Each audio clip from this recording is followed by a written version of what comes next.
Unaware he owned the construction company her parents worked for, Clara Calloway sat across from her husband that evening, a faint smile playing at the corner of her lips as the golden Dallas sunset brushed against the marble countertop. She watched Ryan, her husband of 8 years, flip through blueprints of the new Edison Towers project papers he wasn't supposed to have access to as just a mid-level engineer. He looked calm, confident, too confident for a man earning a manager's paycheck. Something about his composure made her uneasy, though she couldn't name it. To her, Ryan was the man who'd once dreamed big but settled for mediocrity, a man whose injured leg had slowed his life down. She thought she'd outgrown him. "I sent the wire transfer today," Ryan said softly without looking up. His tone was warm but distant, like a man who'd learned to measure every word. "$500 million into our joint investment account, just like you asked." Her pulse quickened, though she hid it behind a sip of wine. "Good," she murmured, feigning calm. "It's better when couples invest together. That's how trust grows, right?" Ryan smiled faintly, closing the folder. "Trust," he echoed. "Funny word, isn't it?" For a moment, silence stretched between them. Outside, the faint hum of traffic carried across the Dallas skyline. Inside, everything looked perfect. Crystal glasses, soft lighting, a couple who seemed to have it all. But beneath that surface lay something colder. Betrayal measured in whispers, transfers, and secret meetings. Clara's phone buzzed under the table. She didn't need to check the name. Nathan Dorsey, Ryan's boss, had texted his usual line.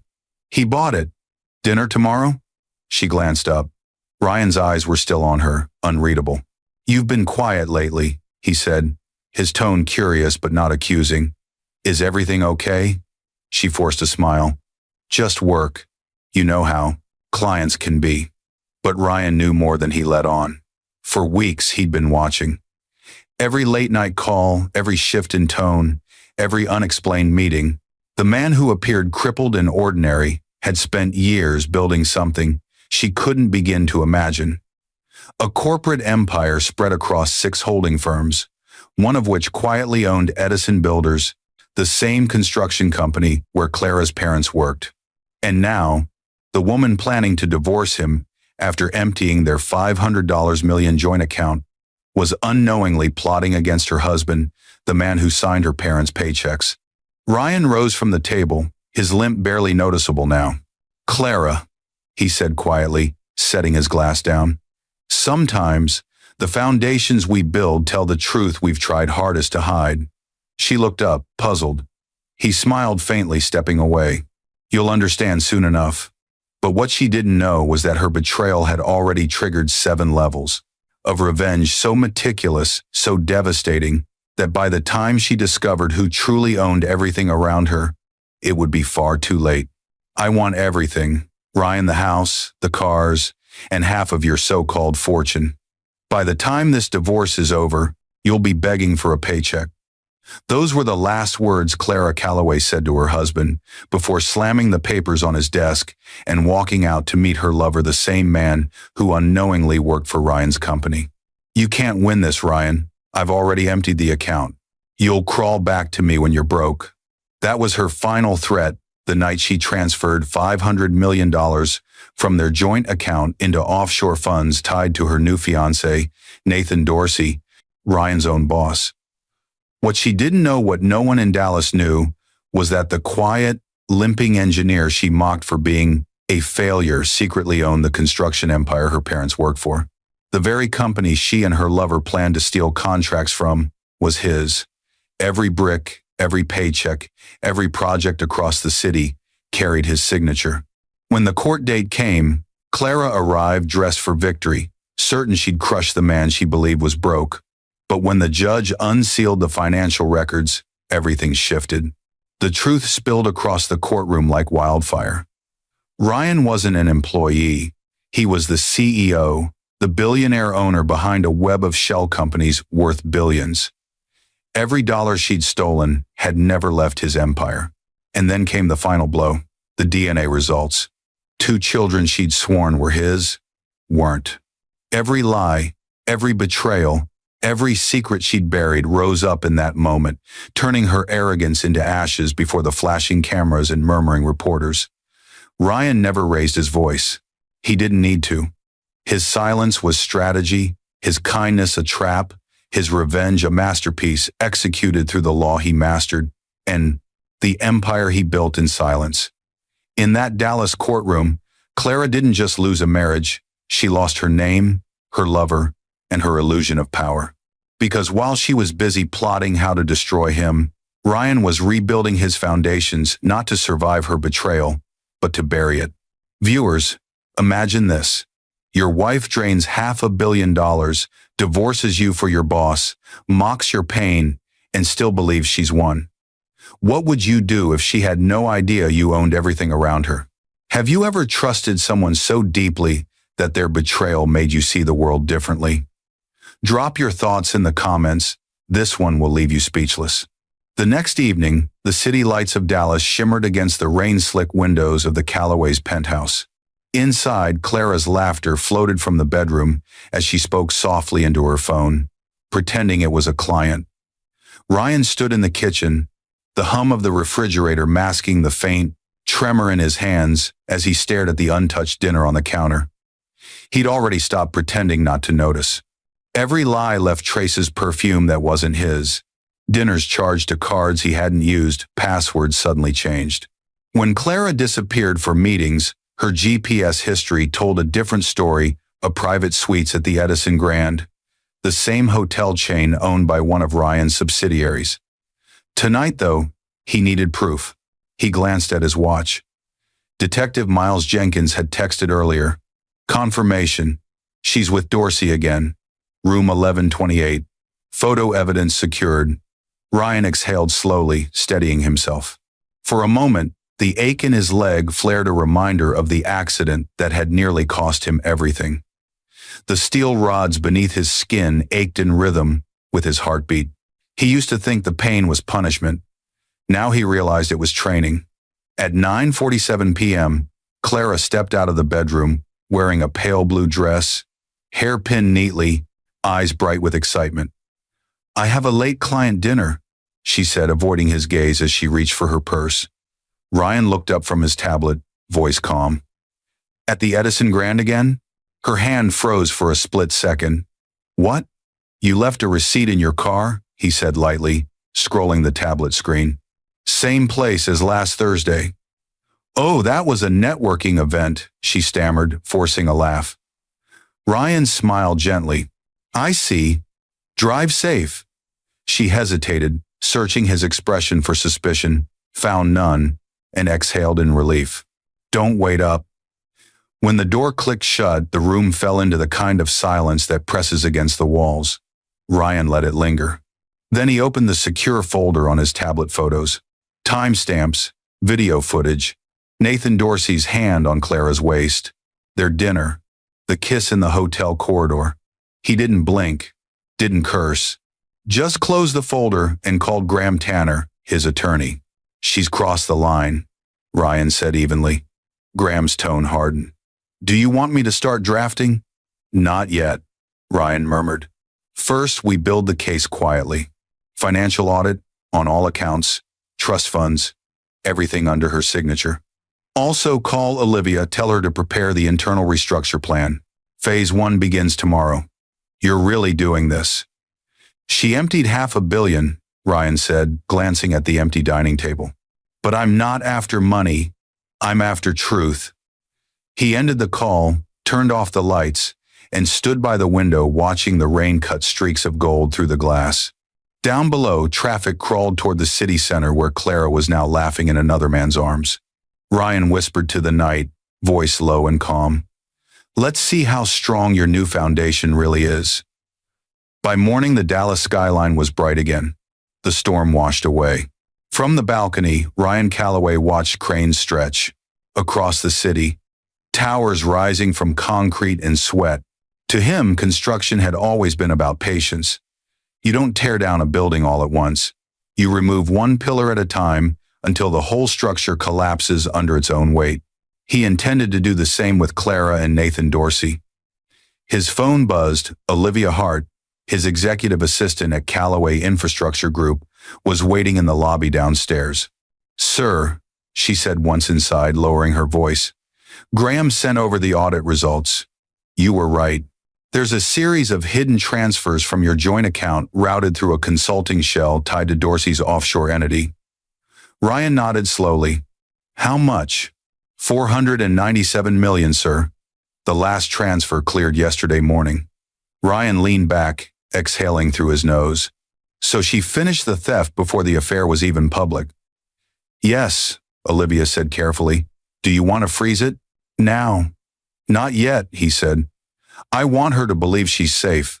People show their true selves when they think they've won." He stood, adjusting the cuff of his shirt, his limp barely noticeable now. "Prepare the documentation for Project Redwood. I'm moving all our top-tier assets from Callaway Infrastructure into the new holding company." Olivia blinked. "You're isolating the core assets from Marital Reach?" "Exactly," Ryan said quietly. "Once she files for divorce, her attorney will see empty accounts. No one will trace the subsidiaries back to me until I want them to." As she nodded, Ryan walked toward the glass wall overlooking downtown Dallas. Below, trucks bearing Edison Builders logos rolled past the same company Nathan managed, unaware his entire paycheck came from the man he was betraying. Ryan smiled faintly. "Make sure the payroll transfer to Edison goes through as usual. I don't want anyone to notice a change. Let them think, I'm still just a project engineer." Olivia studied him a moment. "Sir, may I ask something personal?" "Why not confront her directly?" He turned to her, his expression unreadable. "Because confrontation gives them control. Silence gives me time. Revenge requires both." She nodded, understanding more than he said. By afternoon, Ryan was at the construction site, hard hat on, clipboard in hand, moving among workers as if he were one of them. None of them knew the man giving quiet instructions was the CEO signing every check. His phone vibrated again, a message from Detective Jenkins. "Your wife just entered Edison HQ with Dorsey. Private meeting. Photos coming." Ryan pocketed the phone, expression calm.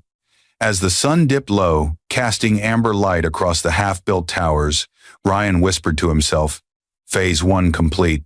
Behind him, the steel beams rose into the sky, a reflection of his quiet vengeance, taking form. One deliberate piece at a time. A week later, the Callaway home felt colder than usual. The framed wedding photos on the hallway wall seemed to mock her, a smiling couple who no longer existed. Clara Callaway stood at the foyer mirror adjusting her pearl earrings, the same ones Ryan had bought her for their 5th anniversary. She hadn't worn them since that night. Today, she wore them for irony. Downstairs, Eleanor and Harold Miller, her parents, were visiting before their shift at the construction site. They didn't know about the divorce plans. To them, Ryan was still the generous son-in-law who paid their medical bills when Harold's back went out. "Ryan's a good man," Harold said, sipping his coffee. "You're lucky, Clara. Men like him are rare." She forced a smile. "Yes, Dad, I know." Her mother noticed the new gold watch on Clara's wrist. "That's beautiful. Did Ryan get it for you?" Clara hesitated. "Nathan," she almost said but caught herself. "It's from work." Moments later, a discreet knock came at the door. A man in a gray suit stood there, clipboard in hand. "Mrs. Callaway." "Yes?" "Delivery from Preston and Graves Law. Need your signature." She signed without reading. The man left as quietly as he arrived. She glanced at the envelope. Divorce petition. Callaway v. Callaway. Her heart raced. It wasn't supposed to come today. She opened it and froze. The letterhead wasn't hers. The petition was filed by Ryan. Grounds: infidelity, financial misappropriation, emotional distress, and fraudulent transfers. Filed through Graham Tanner and Associates. Clara's hand trembled. What is this?" Ryan's footsteps sounded behind her. He was home early. "I thought we'd stop pretending," he said calmly. She turned, face pale. "You filed first?" He nodded, voice low. "You've been planning this for months, Clara. I just decided to make it official." "Ryan." "Wait." He raised a hand gently. "Don't.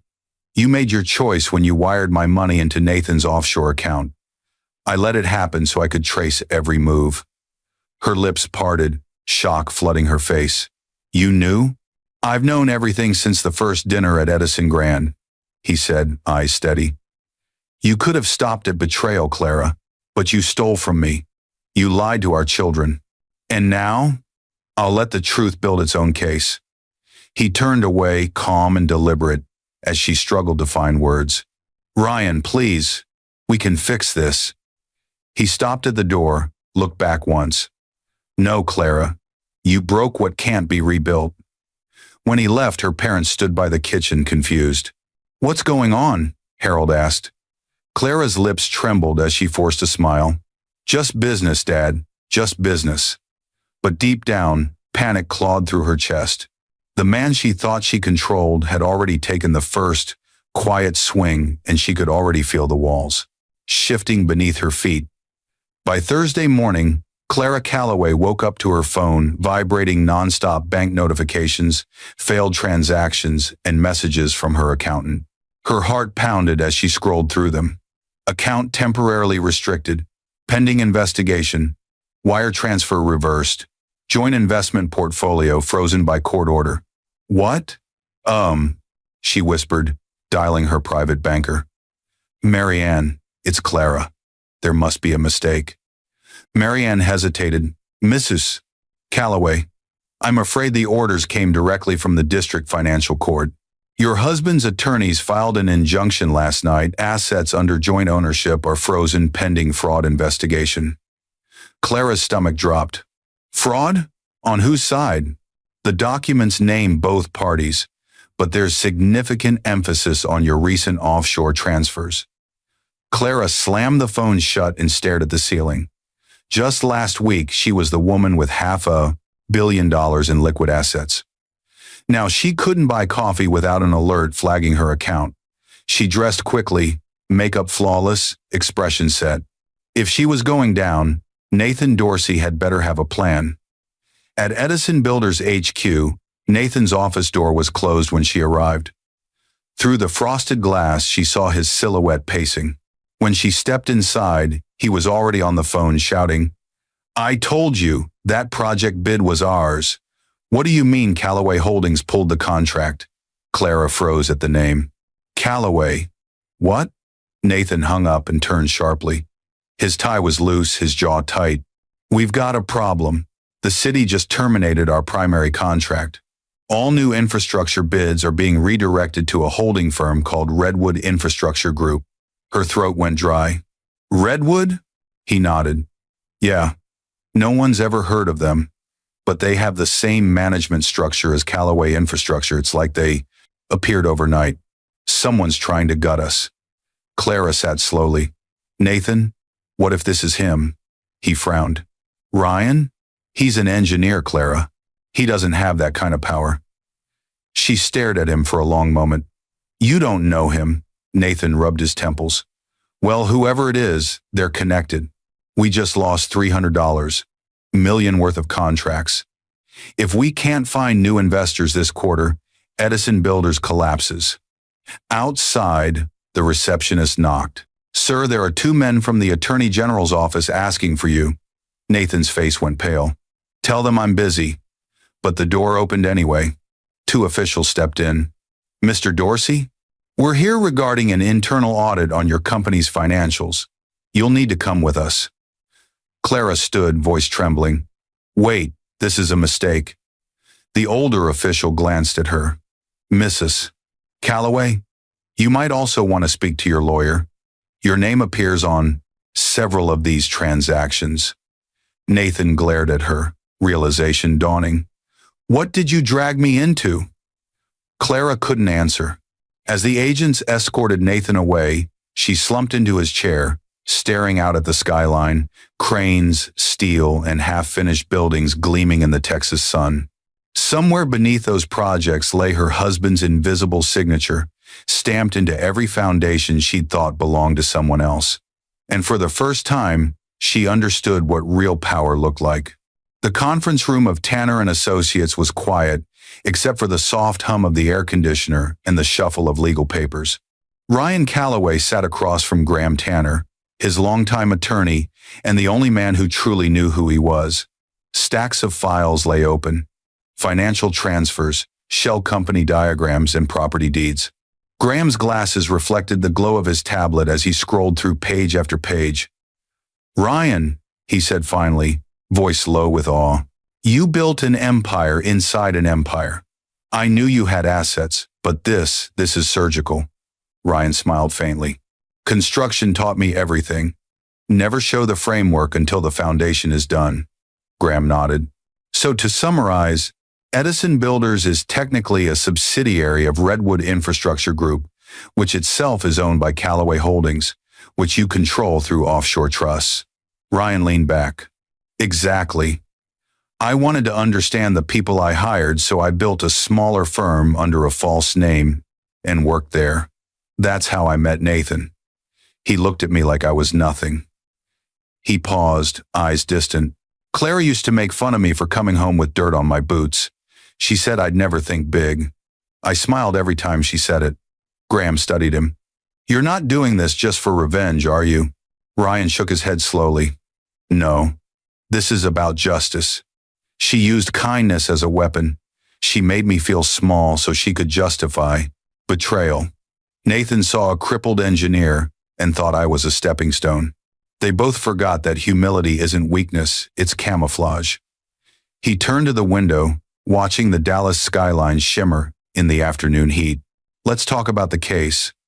Graham opened a folder labeled Evidence Packet A. "Detective Jenkins' report confirms the affair.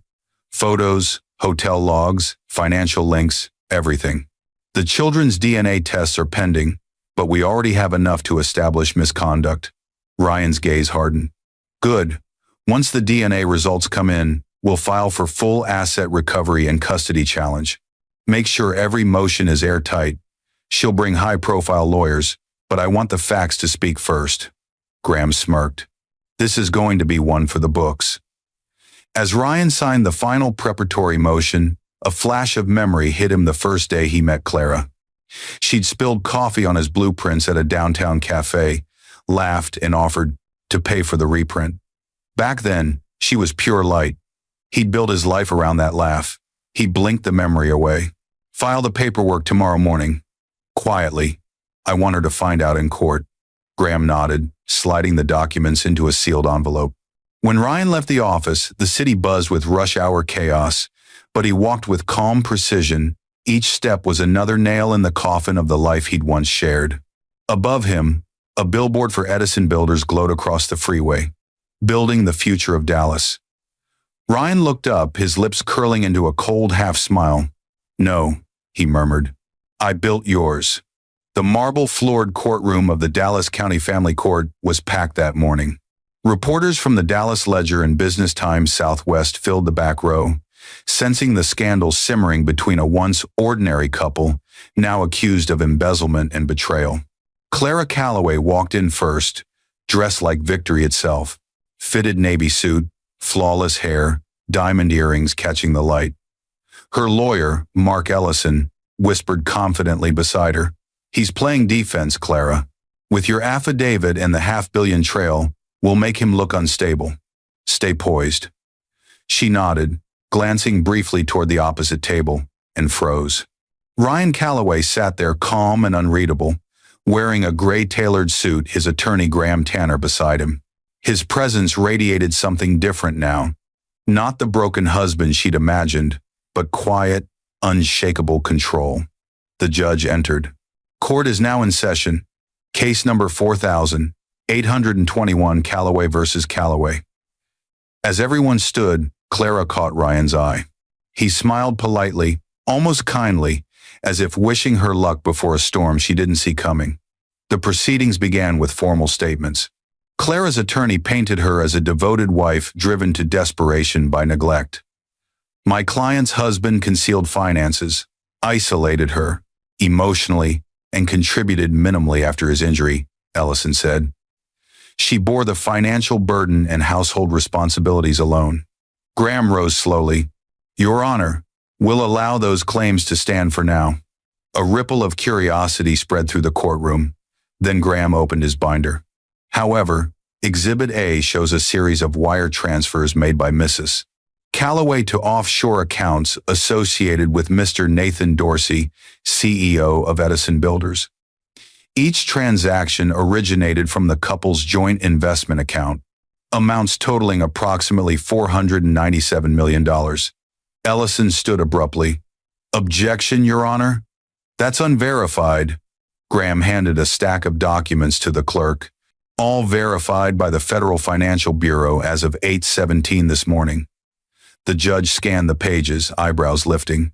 Overruled. "Continue." Clara's throat went dry. She leaned toward her lawyer. "How did he?" "Don't panic," Ellison muttered. "We'll challenge chain of custody." But the hits kept coming. Graham presented hotel records, phone logs, emails, and surveillance stills from the Edison Grand. Each one methodically confirmed the affair. The courtroom grew silent. Even the reporters stopped typing. Finally, Graham said, "We'll rest this portion of our evidence for now. However, pending DNA results may redefine paternity status of the Calloway children. Those results are sealed under Order 314B, awaiting judicial authorization." Clara turned ashen. "What DNA results?" she hissed. Ryan's gaze didn't waver. "Truth," he said softly, "has its own schedule." The judge rapped the gavel. Recess for 30 minutes. Both counsels in chambers after break. As people rose, Clara's knees nearly buckled. The reporter's eyes burned into her back. Her lawyer whispered urgently, "We need to settle. Now. He's got you cornered." But Ryan had already stood and was quietly speaking to Graham. His limp was barely noticeable now, his voice steady, measured, almost gentle, the calm of a man who already knew the verdict of a war that had only just begun. The courtroom was packed tighter after recess, reporters whispering, cameras flashing outside the glass doors. Word had leaked that new evidence was about to be unsealed. Judge Carla Reeves returned to the bench, adjusting her glasses. "Both counsels," she said, "I've reviewed the sealed report filed under Order 314B. Given its relevance to the case, I'm authorizing disclosure." Clara's hands clutched the table edge. Her lawyer leaned in, whispering, "They wouldn't have opened it if it didn't favor him. Stay calm." Across the room, Ryan Calloway sat still as stone, his expression unreadable. Graham Tanner rose. "Your Honor, with your permission, I'll read the summary findings." The judge nodded. DNA testing was conducted on minors Lucas and Chloe. "Calloway," Graham began, his tone clinical. "Comparative analysis between alleged father, Mr. Ryan Calloway, and said minors revealed a non-match probability of 99.97%. Subsequent comparison to DNA from Mr. Nathan Dorsey confirmed paternity probability of 99.98%. The courtroom fell silent. Clara blinked rapidly, like the words hadn't yet reached her mind. "No," she whispered, shaking her head. "That's not." Judge Reeves raised her gavel. "Mrs. Calloway, please remain composed." But Clara's voice broke into a tremor. "He's lying. Nathan told me. Nathan Dorsey wasn't there. He was under house arrest pending financial fraud charges." The empty seat beside the defense table made her words sound even more hollow. Reporters' fingers flew across keyboards. One murmured into a recorder. "Confirmed husband, not biological father. Affair with boss verified. $500M embezzlement under investigation." Graham continued, unflinching. "Your Honor, this information bears directly on child support claims, asset division, and emotional damages. My client requests full custody, withdrawal, and restitution of all misappropriated funds, plus damages." Judge Reeves looked to Clara's lawyer. "Mr. Ellison?" Ellison swallowed hard. "Your Honor, under these findings, my client's position becomes legally untenable. We request a recess to reconsider settlement." Clara turned to him, wild-eyed. "No, you said we could win." "Mrs. Calloway," the judge snapped, "control yourself." But she was beyond control now. She stood, tears streaking down her makeup, voice cracking through the silent courtroom. "You can't take them from me." They're my children. Ryan finally spoke calm, steady, devastating. They're not mine, Clara. You made sure of that. But I love them anyway. That's the difference between us. Her knees gave way. She slumped into her chair, sobbing, makeup smeared, the once perfect image of success reduced to a trembling shell. Cameras flashed through the doorway. Judge Reeves rapped the gavel. Court is adjourned until Monday for ruling on financial restitution. Ryan rose, buttoning his suit jacket. As he passed Clara's table, he stopped for just a second, not to gloat, but to look at the woman he once built his life around. I told you once, he said softly. The foundations we build always tell the truth. She looked up through tears, but he was already walking away. Outside, the courthouse steps were swarmed with reporters shouting his name. But Ryan didn't stop for interviews. He just looked at his skyline, and breathed, the weight of betrayal turning slowly into peace. 3 weeks after the court explosion, Dallas looked different. The billboards of Edison builders had vanished from the skyline. Their offices stood empty, glass doors sealed with property under federal investigation tape. Inside a smaller downtown courtroom, Nathan Dorsey sat in cuffs, face pale beneath the fluorescent lights. His lawyer muttered frantic objections as the prosecutor laid out the charges: wire fraud, embezzlement, insider trading. Each charge linked directly to the $497 million. Clara had stolen all of it, transferred through accounts Nathan managed. The evidence trail led to one undeniable fact. Every shell company they'd used to hide their theft was already owned by Callaway Holdings. Ryan had made sure of that years ago. Nathan's voice cracked as he shouted across the courtroom. You set me up. Ryan, sitting quietly in the back, didn't respond. He just met Nathan's glare and said softly, No, Nathan. You walked into the walls you helped me build. When the judge read the sentence, 15 years in federal prison, assets forfeited, Nathan's shoulders collapsed. The man who once called Ryan pathetic now stood shackled in the same suit he'd worn to dinner with Clara. By the end of that week, every media outlet in Texas had the headline, CEO's affair with employee leads to $500M. Scandal husband secretly owned the company. Clara became the most infamous woman in Dallas.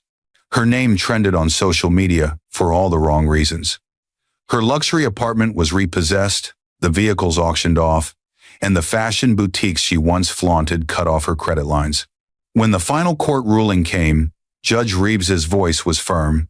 Full restitution to Mr. Callaway, forfeiture of all liquid assets, and immediate custody transferred to the paternal guardian of record, Mr. Callaway. Ryan didn't smile. Revenge, in its purest form, wasn't celebration, it was truth revealed. After the hearing, Eleanor and Harold Miller showed up at his office.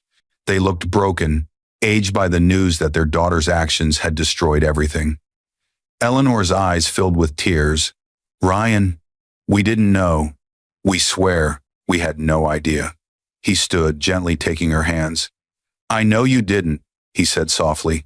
You worked hard your whole lives. You deserve better than this mess. He handed them an envelope. Inside were employment contracts and retirement packages, both of them reinstated at Redwood Infrastructure Group, with salaries tripled.